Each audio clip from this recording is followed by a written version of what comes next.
Why is it that the religious seem to be allergic to understanding the problem of evil? Mostly, I think, because they couldn't actually address it from a theological standpoint if they did. And that's why we just sit here and chuckle as they try desperately to show that their God isn't the complete douche nozzle that he certainly seems to be, because they're not very conversant in reality. It scares the crap out of them to have to live in the real world. So, let's watch another example, shall we?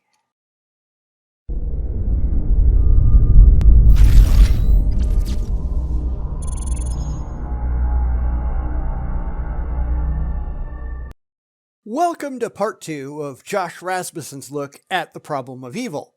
It's not going well so far, and it looks like it's going to be getting even worse from here on out. In my experience, the religious don't even know what the problem of evil is. They try to run around with the goalposts and plant them somewhere safe by simply misinterpreting the entire reason why we ask about evil to begin with. Yet he goes completely off the rails here, so badly in fact, that I don't even know where he's going to go in the final 2 videos. Well, I guess we ought to try to get to it, because it's not going away, unfortunately. And this isn't going to go well for him, I can tell.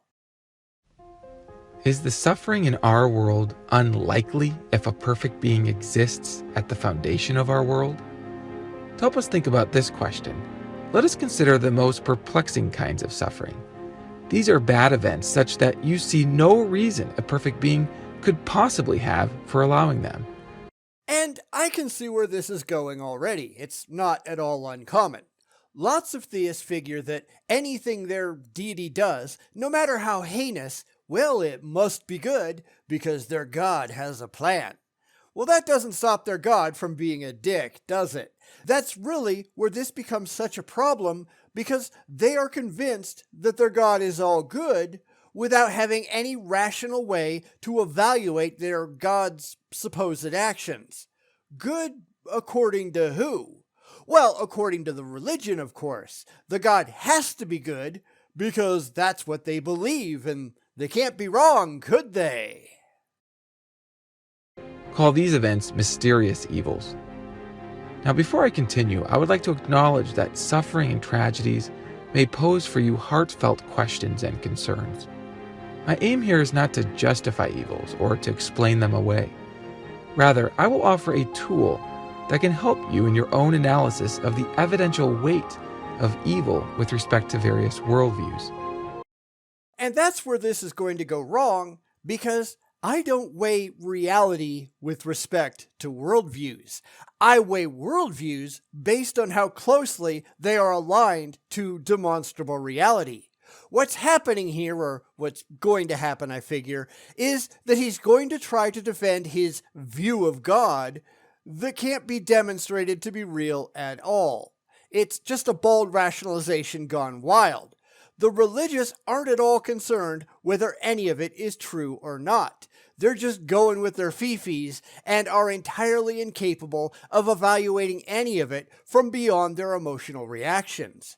These are just people who made stuff up to coddle their own feelings and can't understand why anybody's got a problem with it. The tool is Bayesian probability. Here's how it works. For any given data D and hypothesis H, we can investigate whether D is evidence for or against H by asking 2 questions. Yeah, let me pop in here real quick and point out that he won't be working with any actual data. It will be all faith, no evidence at all. This is what my religion teaches. Well, so what? I don't care what your religion teaches. Just because you believe it, that doesn't mean that it's true. You have to test it first to see if it's valid before you pretend that it means anything. Josh, you need to go back to the drawing board and try again. Question 1.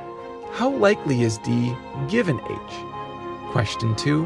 How likely is D without H?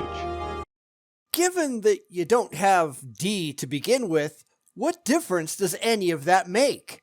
This is where they run into so many issues because they don't understand the difference between their religious assertions and actual objective data. Just because you really want it to be true, that doesn't make it true. You might be able to construct a hypothetical, but it doesn't actually mean anything in the real world. Using the contents of the Harry Potter books as your data, you're never going to prove the existence of Hogwarts, not in any realistic way. It just doesn't work that way, sorry. In this context, the term likely means reasonable degree of expectation. For example, if I find some cereal on the floor, I can consider how likely or expected that cereal would be on my floor if my cat were recently in the kitchen. In this case, the data D is my discovery of the cereal on the floor. H is the hypothesis that my cat was just in the kitchen. But the religious, they don't have any demonstrable data. That's the thing. Remember, this is all about trying to demonstrate that evil in the world is fine, given what they think about their gods. A closer analogy would be to find nothing on the floor and wonder if the nothingness was caused by the flying spaghetti monster. Sure, but what the hell difference does it make? Now, if D is more expected to me, given hypothesis H, than without H, then D gives me a reason in support of H. Well, yes and no. If there are other possible explanations for the spilled cereal that are just as likely as the cat, then you haven't really demonstrated anything, just because you presuppose that the cat did it. Remember, that's all that's going on here. It's all just presupposition. The religious are just presupposing their gods are real without ever demonstrating that their gods are real. They can't demonstrate it, they just really want it to be true. Again, a better example here would be to presuppose that, given the spilled cereal, a ghost cat floated through your wall and somehow spilled the cereal and then vanished without a trace. You can't show that it was ever there to begin with or that ghost cats are real. It's all just something you yanked out of your ass because you really liked the idea, but hey, it's the same thing they're doing with their gods, isn't it? And that's not a good way to rationally evaluate claims. We can apply this tool to data involving evil. Let D be the existence of mysterious evil. It isn't mysterious, though. It's just the way that the real world works based on the data that we have at hand. Sometimes crap happens. It isn't intended, it's just there. And this all comes down to the desperate desire to understand and attach reasons to things that may not actually have any reasons. It's wanting there to be purpose when purpose simply isn't evident. Now, where have we heard that before? Because it sure sounds like a very religious concept, doesn't it? And let H be the hypothesis that a perfect being exists. There's no reason to hypothesize a perfect being at all. Now, you can pose a hypothesis all you want, but that doesn't actually mean anything until you can verify that it's actually so. And it's why hypotheses don't really matter without attempting a rational verification. Now, keep in mind that Josh is only talking to the already faithful here. He's not trying to convince the skeptics, because we'd be asking a whole lot of questions that he has no actual answers for. How likely is X? Not likely at all, given the fact that it seems to be completely made up. Insert perfect, invisible, intangible, universe-creating pixies for his perfect being, and see that for yourself. It just doesn't get you anywhere. The two questions then are these. Question 1, how likely or expected are mysterious evils if a perfect being exists? Question 2, how likely or expected are mysterious evils if a perfect being does not exist? Exactly the same, because the perfect being is completely nonsensical given our current observations. I get that Josh and people like him really want this indemonstrable perfect being to be real, but You don't always get what you want, do you? Come on back when you have something better to offer. We'll wait, probably forever. Now, these are not easy questions, and different people will estimate different answers. Your answers will depend on your assessment of what is expected, given all of your experiences. But we're not talking about experiences here, are we? We're just talking about feelings. Nobody has ever had a demonstrable experience with any god, period. Just because you really want a god to be real, that doesn't actually get you anywhere. He might as well be talking about Mickey Mouse. You can't actually evaluate anything about his claims without a whole lot more information. And the religious, as we all know, are really, really terrible about providing defensible answers. They just want it to be true. But that doesn't get you one step closer to actual truth. Your fifis don't mean anything. It's time to grow up. But here's one analysis for your consideration. Consider first that a perfect being would include a perfect mind. How do you know that? I mean, keep in mind that all of this is completely imaginary at this point. It's like saying, well, what about the perfect dragon? Well, what about it? It's not even worth taking seriously as a concept until you can show that it isn't a complete waste of time to even consider the proposition. Now remember, the whole point of the problem of evil, that has nothing at all to do with the actual existence of any gods. That's an evidence problem, not a philosophical one. The issue that it has is with the arbitrary characteristics that the religious have seen fit to just staple onto their imaginary friends. Whether the god actually exists or not is really irrelevant to the problem of evil. It's all the made-up characteristics. They just invented them, and they just attached them without having any means whatsoever to show that they're actually true of the real thing. We're just pointing out that all of this is, by its very nature, self-defeating. Such a mind would grasp values far beyond what any limited mind could grasp. And what did I tell you? God has to have a reason. Sure, God has a reason for letting innocent children die of cancer, for letting people get run over by cars through absolutely no fault of their own, for letting innocent animals perish in agony in forest fires started by lightning, etc., etc. That was his example initially, so I might as well make use of it. Well, God has a plan! No, God is a dick. I don't care what God's plan is. I don't care about any gods at all, since they can't be proven to exist. But even if they did, and even if they did have a grand plan, that doesn't mean that humans have to accept it. This is, once again, why he's not talking to us. Because we're not going to take any of this ridiculous bullcrap seriously. His God is a douchebag. Screw his God. And screw anybody who makes excuses for this frickin' moral monster. For that reason, one may expect, just by logic, that if God were perfect, then probably God would have some reasons that moral agents would not always be able to grasp. That's expected if a perfect mind does exist. Meanwhile, in the absence of a perfect being, expectations differ. Consider that there is no purely logic-based reason to expect particles to ever produce moral persons.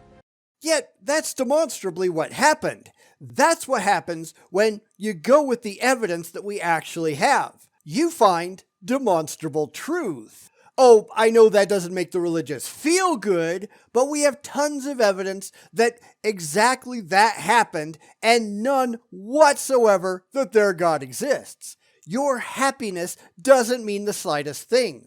Only what actually happened does, and every shred of evidence that we have points to a completely naturalistic explanation, and not some ridiculous magical spook in the sky. But they don't care about any of that, do they? They just want to believe. In fact, logic doesn't even require that there be particles at all. Moreover, logic doesn't require reality to unfold in the highly precise way required to allow for the existence of moral communities who can ponder the problems of evil, and who could, if they choose, work together towards solutions. Yet, here we are. He's just rationalizing his way to his imaginary friend without anything whatsoever to back it up. This is just dishonest dumbassery 101. He says logic doesn't require X. So what? Logic doesn't require anything. Logic is something that we just made up. It seems to work properly applied, which is why the religious tend to go entirely off the rails, because they're not using it rationally. Because, say it with me, they just don't care. On this analysis, it follows, perhaps surprisingly, that theism makes more likely the existence of a moral framework in which beings encounter events that happen for reasons they do not presently know. Yeah, and that's some ridiculous bullshit right there. It does nothing of the sort because there's no reason to think that anything that the religious propose is even remotely possible in the real world that we actually live in. This is just pushing your blind faith because it makes you feel good, and the people that you're pushing it on, they're not smart enough to see just how ridiculous you're being. I'd really love to see any of these idiot apologists actually understand the problems that they're pushing, but yeah, they've got zero interest, right? It just might get in the way of their childish fifis, and they can't have that. To be clear, this analysis is not complete. I have not shown that no event could count as evidence against theism. You haven't shown any evidence in favor of theism at all. None. None whatsoever, Josh. You have just proposed an explanation invented out of whole cloth based on your feelings because you really wish it was true. Theism isn't even a hypothesis. It's just crap you yanked straight out of your ass because you really like the idea that it might be true. And that's just stupid. Please, Josh, stop being stupid. It's just not becoming. There are many cases and classes of evil to consider. Rather than attempt to wade through various cases here, I will instead offer a final thought about how to approach probability judgments in general. My proposal is to steer between the extremes of fierce skepticism on the one hand and dogmatic presumption on the other. Because he can't address actual skepticism in any reasonable way. It's like the religious always ask, have you ever tried being a religious dumbass? Well, yeah, lots of atheists once did. We just got better. But the better question would be, why in the world would you want to be a dumbass to begin with? It's like asking, have you ever tried giving yourself a lobotomy with a dull fork? No, because that's idiotic. Come back with a better suggestion based on logic, reason, and evidence. We'll keep waiting, because I don't think it's ever going to come. The fiercely skeptical person says no one could ever be justified in any estimate of the relevant probabilities. For example, no one could be justified in having any expectations about what a perfect being would likely do or not do in any situation. And they'd be right. We have absolutely no evidence of any kind that a perfect being is even a remote possibility, much less a reality. Invisible, intangible, universe-creating pixies, remember? You can't just propose an idea that you like just because you like it and expect anybody to take you seriously. You have to have a reasonable, rational motivation for proposing something like that in the first place, and your fifis just don't count. Come on back when you've got something better. Of course, they won't because, as usual, they are mistaking if with because. They don't wonder if a God is real. It's always because a God is real, followed by a whole torrent of wishful thinking garbage that satisfies their emotional state. It's really, really sad that we have to explain just how stupid this is. Yet we do. We always do. Geez, that's pathetic. This skepticism leads to over-skepticism. If you are fiercely skeptical, then you would have no way to know much of anything. You might have been created 5 minutes ago with all your memories